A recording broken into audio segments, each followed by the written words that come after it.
Welcome, everybody. In this episode, I have the opportunity to sit down with someone that has digested and synthesized the tax code and brings the tax saving secrets to you.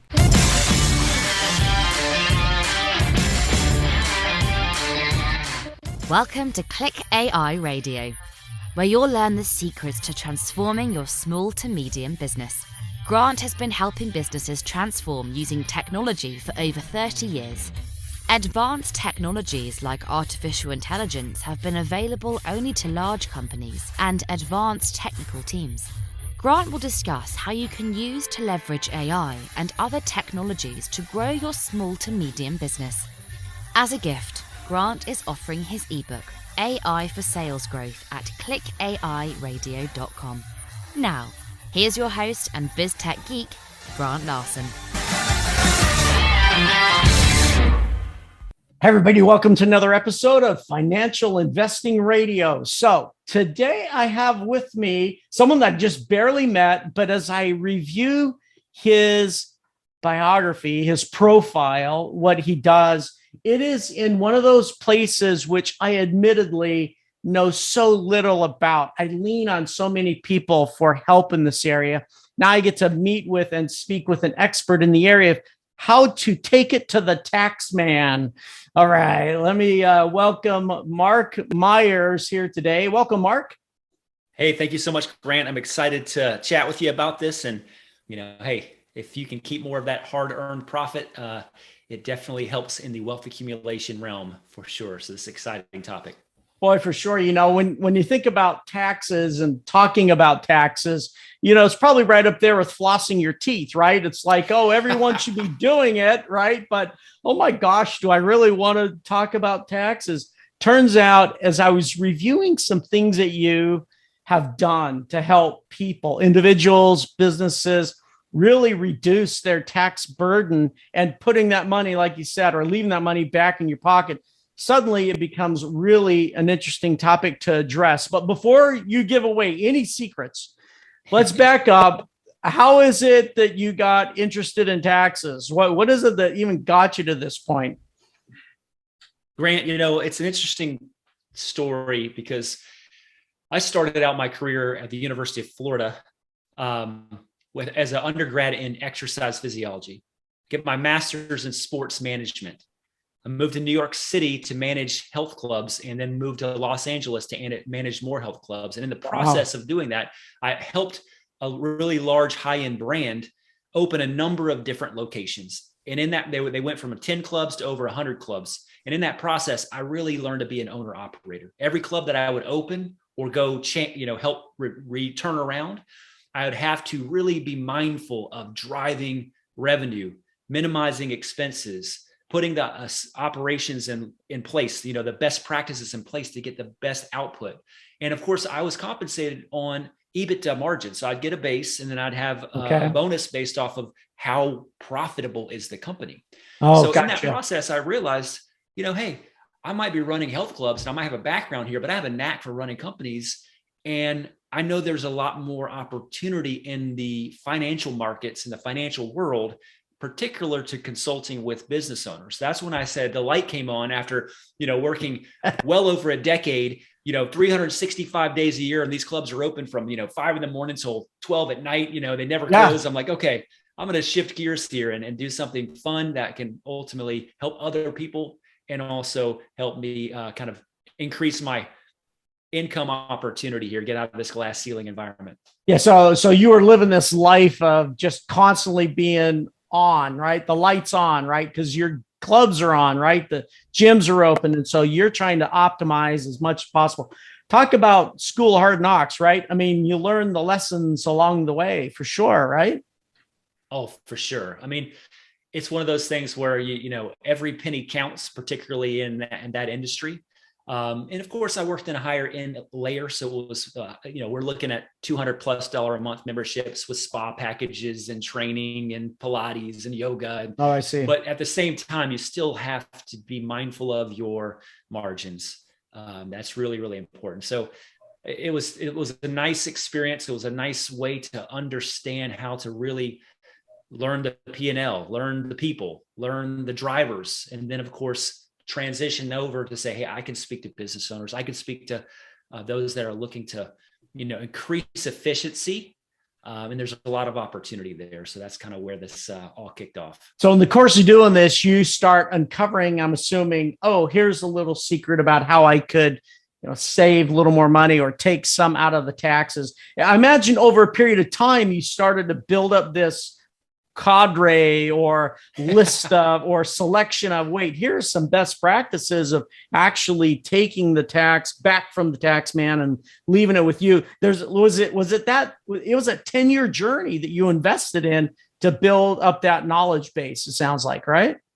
Absolutely. And you really said something important, and it was very accurate in that my getting to where I am now didn't happen overnight. And particularly shifting gears, I'd say in the last 7 or 8 years is when I really, really shifted gears to not just talk about, just not consult with individuals on their businesses and help them with maybe some financial planning, really shifting gears and saying, hey, there are a lot of different opportunities to reduce tax. And I just went out there, just like in the past, in my first few years of this, I was kind of more of an advanced insurance specialist and consultant to business owners. And I could go out there and work with any insurance carrier. And I could basically look and say, this is the carrier need for this solution. And this is why, and I realized I could do the same thing in the tax realm. There's just not 100 different, tax savings providers out there. There's probably about 20 to 30 that you want to do business with. And these are small groups. They're generally fairly boutique. They're not huge. And they offer something very, very specific. And it's somewhere in the 70,000 pages of tax code. And they just so happen to analyze it, apply it. And basically that's their key. So I have a lot of different tools in the tool chest. I have a lot of different relationships with groups that do these things. And when I do consulting work, I just put all the pieces of the puzzle together. And it's really important. I'm not a CPA. I'm not a tax attorney. Mm-hmm. I'm literally, I call myself a tax savings architect. I've just developed this ability to consult. Oh, that's a great title. Wait, say that title again. You're a what? A tax savings architect. Oh, I love it. Put it together. I build the plan, and then I bring the vendors in, right? The right team. I'm the coach. I'm bringing the right team in to put the right plays in at the right times. And then the implementation goes, off, from there. So, but what I want to highlight is you have developed this by doing it again and again, maybe making a mistake, fixing it again and again. Oh, learning more again. And you put in that 10-year effort to gather and build that experience. And that's the value platform that you bring to the people. So they're not off doing 10 years of learning the lessons, right? Oh, for sure, Grant. And I'll tell you, these are types of things that, people don't have time, even the best CPAs, right? And you think about any CPA out there, you've got out of every 10, you're going to have 2, in my experience, you're going to have 2 out of 10 that have developed their practice in a way that they'll have a forward-looking approach. And they'll have more bandwidth than just, recording and tracking and filing, right? Most of them record, track, and file. Do you have any more expenses? Are you sure you don't have any more? You can buy this as capital and we can section 179 it. So why don't you spend $1 to save 35 cents? No, that's only a good idea if you need what you're buying. But 2 out of 10 are forward looking, right? They're actually stepping outside of the box and saying, what's out there? There's 70,000 pages of tax code. So this is where the key is, that 10 years you're talking about. There's 70,000 pages of tax code. If you're going to win a championship, if you're a team, think about just a collegiate team or a professional team, they have multiple coaches. They have strength coaches. They have quarterback coaches if you're talking about football. They have offensive line coaches, defensive line coaches. Look at businesses.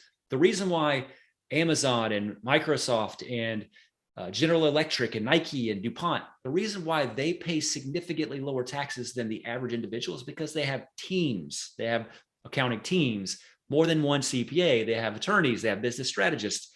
So this is what I really do is I bring that team approach to the small to medium-sized business owner, or you don't even have to be a small to medium-sized business owner to have tax savings. You can be a high income earning executive. If you know how to navigate the tax code, there's things that you can do to reduce your tax. Okay. So that gets to the question I was going to ask around, who is this for?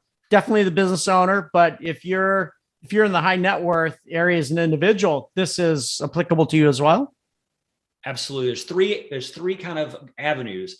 Business owners. Okay. And because the reason why business owners are great to work with, because they have control over their income. They can determine how much salary they take. They can determine how they take their income. They have the control. The other side would be high income earning executives that maybe don't have as much control, but they're looking at, $500,000 or more of taxable income per year. Yep. I can work with business owners with much less. I mean, they can have as low as 250 or so in taxable income. Okay. Because there's more flexibility. And then the third avenue is people that are selling highly appreciated assets. A lot of times, a lot of crypto traders or somebody that had a stock portfolio, but they didn't have this huge blend. It wasn't like a qualified account. It was just a brokerage account. They had a few positions that just blew up. And now they're sitting on, $5 million worth of Apple stock. Well, if they pull the trigger on it, they're looking at, if they're in California, 37%. Yeah, good buy to that. Yeah. So I can help them,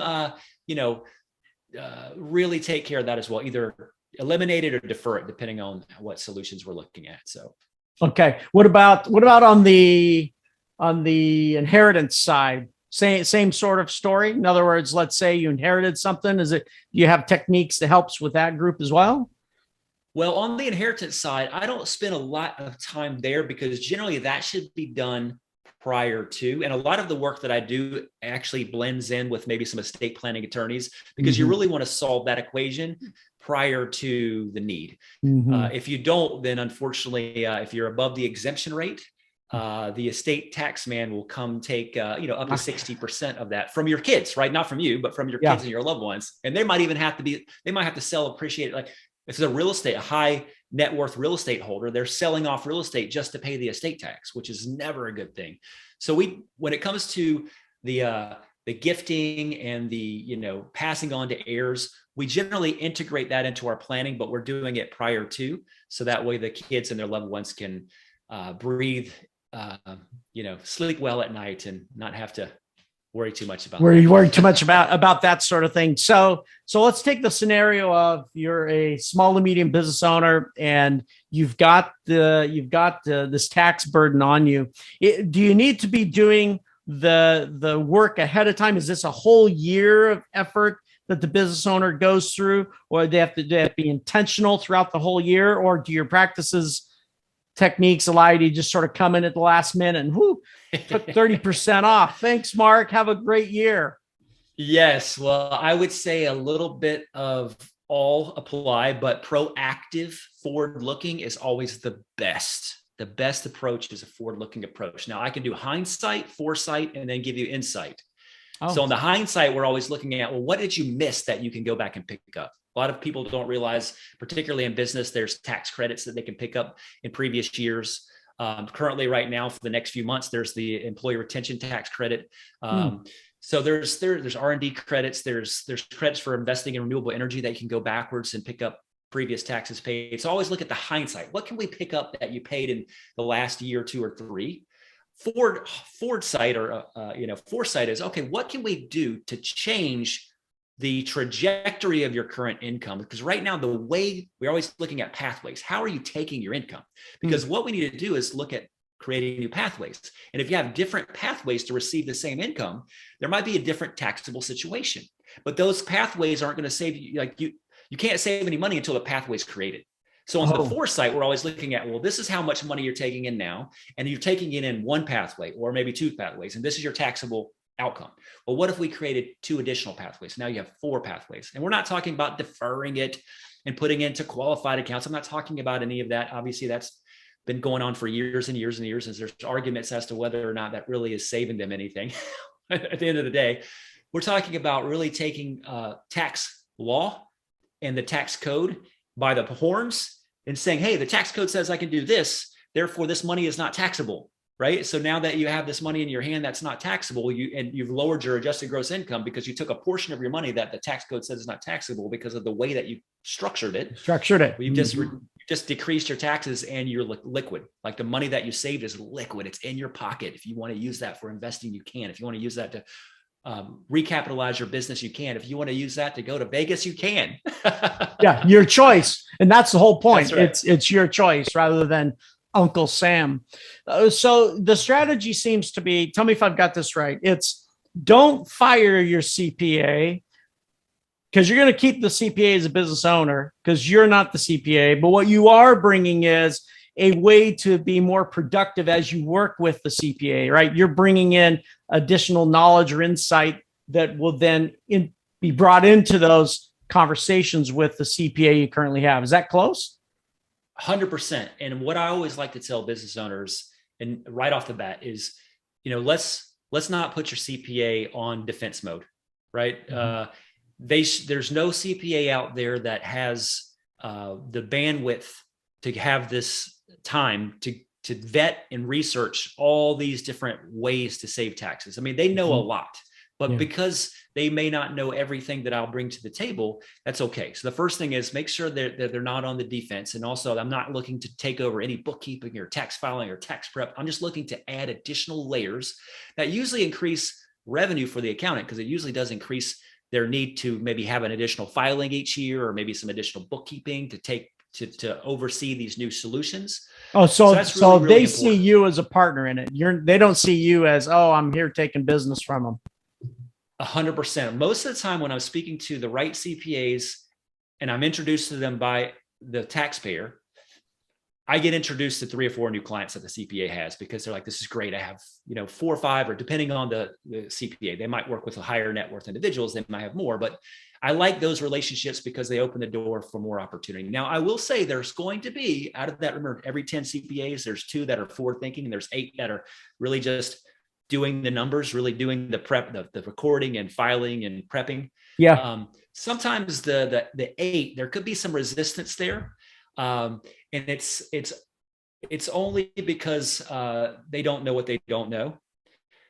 So in those situations, hey, I always say it's up to the taxpayer, that you're the decision maker. The CPA is not the decision maker. And I have, I never want to pry someone away from their CPA, but if they really like what I'm talking about and their CPA is just very resistant to doing anything that they're outside of their norm, well, I say, hey, I have dozens and dozens of CPAs all over the nation that would be very happy to interview you, or you could interview them, because they know these solutions and their clients use them.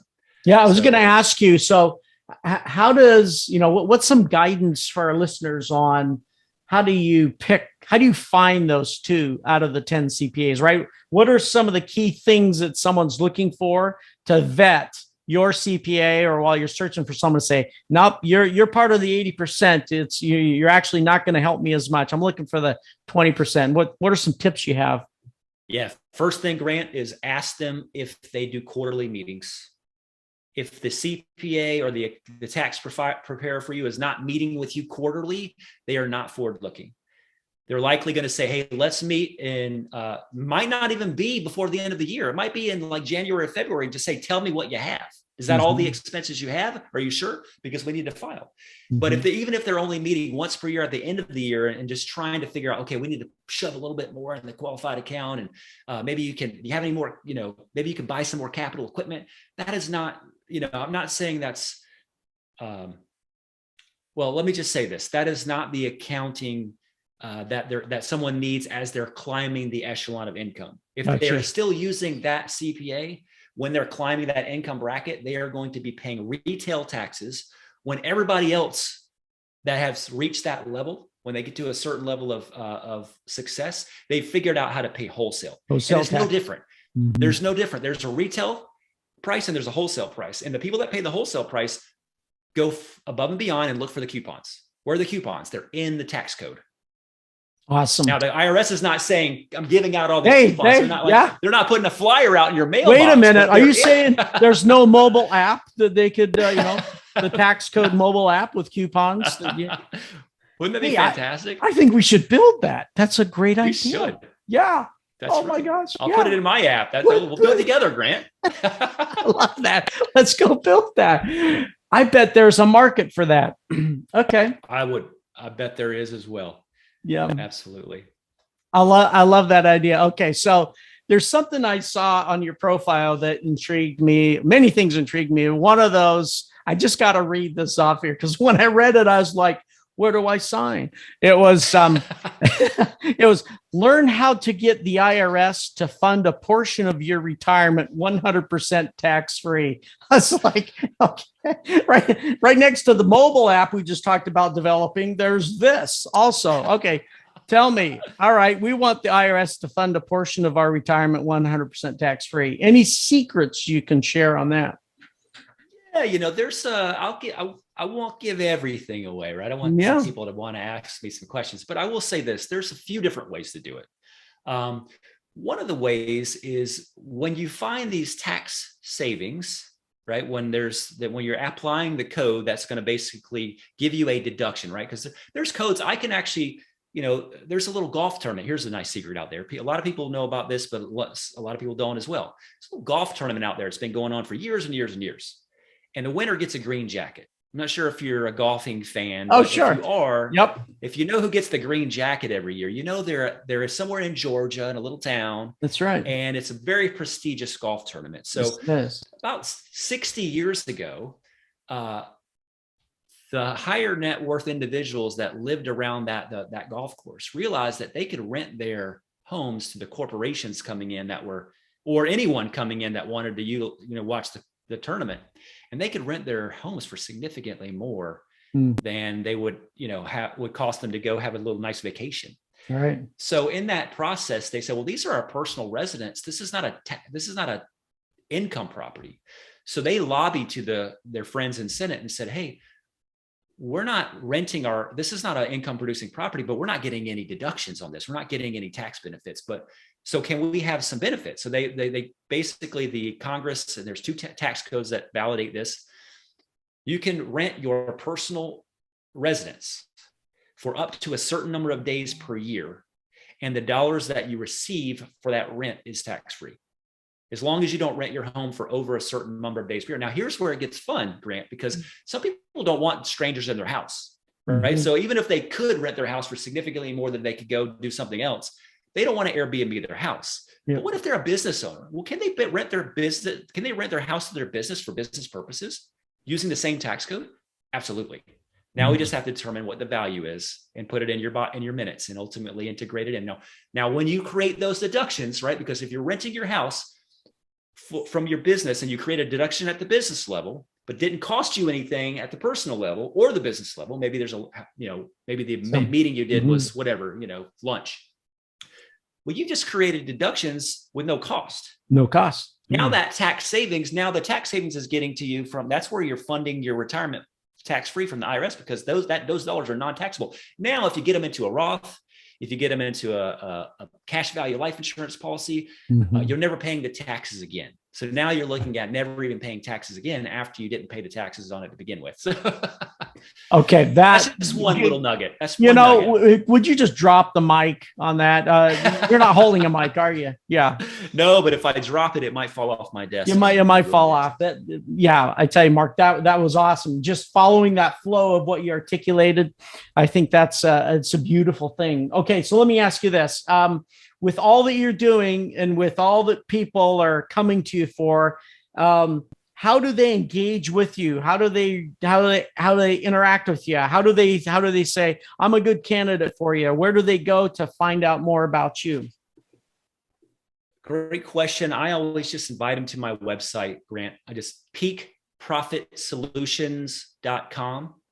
And that's, peak as in a mountain peak, PEAK, profit solutions, plural, peakprofitsolutions.com. On that, you can have, there's places where you can go get case studies. I click here for some case studies. There's a link that says, hey, book an appointment with me. It literally only takes me 20 minutes to have a conversation with someone to determine if they're a good candidate for any one of the dozen or more solutions that I can bring to the table.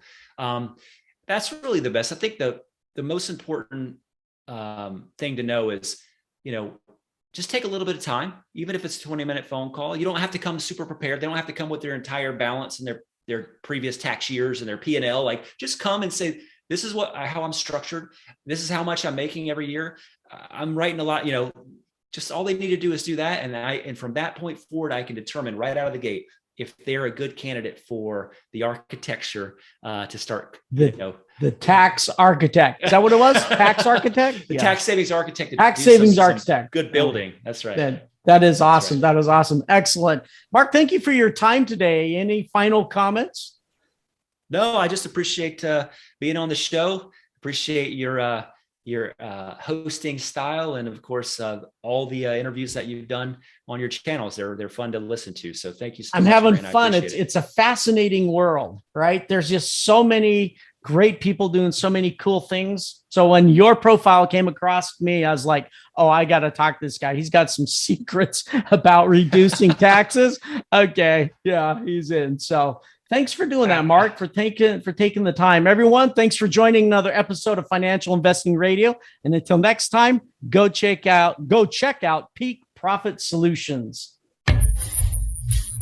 Thank you for joining Grant on Click AI Radio.